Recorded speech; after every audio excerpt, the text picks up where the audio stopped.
See, somebody argues that how do we know that the Bhagavad Gita has not changed over the centuries? Yes, there is the historical analysis which we can do, and there is also the essential effect that we can see.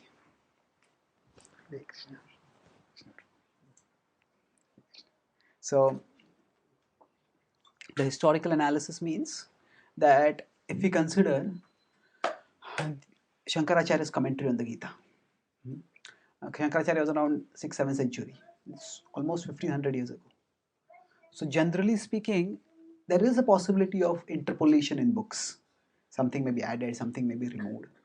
But if some book is commented on, then the followers of that commentator, they preserve the book very carefully. And that way the book stays preserved. So in general, books that are very big to be commented on, say for example, some of the Puranas which are really very big and they don't have much commentaries, in them interpolation is much more likely. But Bhagavad Gita is a small book, 700 verses. It's not, there are many people, even now many people have memorized the Gita. In the past, many more people have memorized the Gita. So something which is not so big, it is easy to memorize and it's very easy to catch interpolations also. So not only the shortness of the Gita, the brevity of the Gita, but also the fact that if we consider Shankara's Gita, which was 1500 years ago almost, that is the same as today's Gita. So we have Shankara's commentary, and on that commentary we have the verses also. So from the point of view of textual analysis, for a book to stay unchanged for 1500 years is itself very significant, because so much can happen in 1500 years. So if 1500 years it is not changed, then if you look further back, that is the time when the traditional culture was even more there, before 1500 years. So at that time, when even now actually the sacred texts are not considered so sacred, but even now some amount of sanctity is there. People put their hand on the Bhagavad Gita when they are supposed to give testimony in court. So there is that understanding, there's some truth associated with this. So in the past, that sense of sanctity was much more. So if in the last 1500 years nothing has been changed, then it's a reasonable inference to say that before that also nothing must have been changed. So broadly speaking, from the historical, it's called not historical analysis, it's called historiographic analysis. The recording of history or recording of historical documents.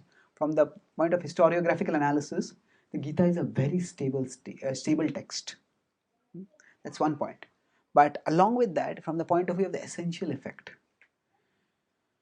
we can look at the conclusion of the Gita. And say, now let's take another example to understand this. Say we purchase some medicine and it's supposed to cure fever. Now, can we know for sure that from the point where it was produced in the pharmaceutical production plant till the point it came to us, there was nothing counterfeit done with it? See, so many drugs which they are replaced with counterfeit drugs. So if before taking every medicine we decide I'll trace the root and find out where this medicine came from, then we'll probably die before we find out the root. We don't do that. What we see is, okay, this medicine is supposed to cure a person of fever, and I take the medicine, and if it cures me of fever, I understand, okay, it must be well preserved. If it doesn't cure me of fever, then I'll have to check, is something wrong over here? So same way, we can look at the Bhagavad Gita and its effect on the original student, and we can look at the Bhagavad Gita and its effect on today's practitioners of the Gita. What happened to Arjuna? See, the Bhagavad Gita is essentially, I said, about dharma, what I should do, and what we should do depends on our understanding of who we are and what life's purpose is. So the Bhagavad Gita talks about sadhan and sadhya. Sadhya, what is the goal and what is the means to that goal? Just like, say, if I am here and I'm going to travel somewhere now, so I need to know where I'm going to go, and I need to know how I'm going to go. I'm going to walk there, I'm going to ride there, I'm going to fly there, whatever it is. So the destination and the means, the sadhya and sadhan, these two are what is to be decided. So in the Bhagavad Gita also these two questions are there. The sadhya, what is according to Bhagavad Gita, He says, Param Brahma, Param Dhama, Pavitram, Paramam Bhavan. Arjuna says that I understand the sadhya is you, O Lord. You are the supreme absolute truth. You are the God of all gods. You are the supreme Brahman. Sadhya is Krishna. And what does Arjuna do after understanding the Bhagavad Gita? Karishye vachanam tava. Arjuna is not simply fighting because he's a fighter. Arjuna is actually doing what Krishna wants him to do. So Arjuna is being a devotee. As a devotee, Krishna is telling him to fight, so he's fighting. So Arjuna is, as far as the sadhan is concerned, he has adopted Bhakti Yoga. Krishna also tells Arjuna, Mam ekam sharanam braja. And Arjuna says, yes, I will do it. Karishye vachanam tava. So the sadhya from the perspective of, from the first person testimony of the original student of the Gita is Krishna. And the sadhan as seen from the action of the original student of the Gita is Bhakti. And we see today, thousands of years later, when people understand the Bhagavad Gita, what is the effect on them? Do they understand the sadhan to be Krishna, sadhya to be Krishna? See, people, by Srila Prabhupada's mercy, people, thousands of people from all over the world have accepted Krishna as the Supreme Lord.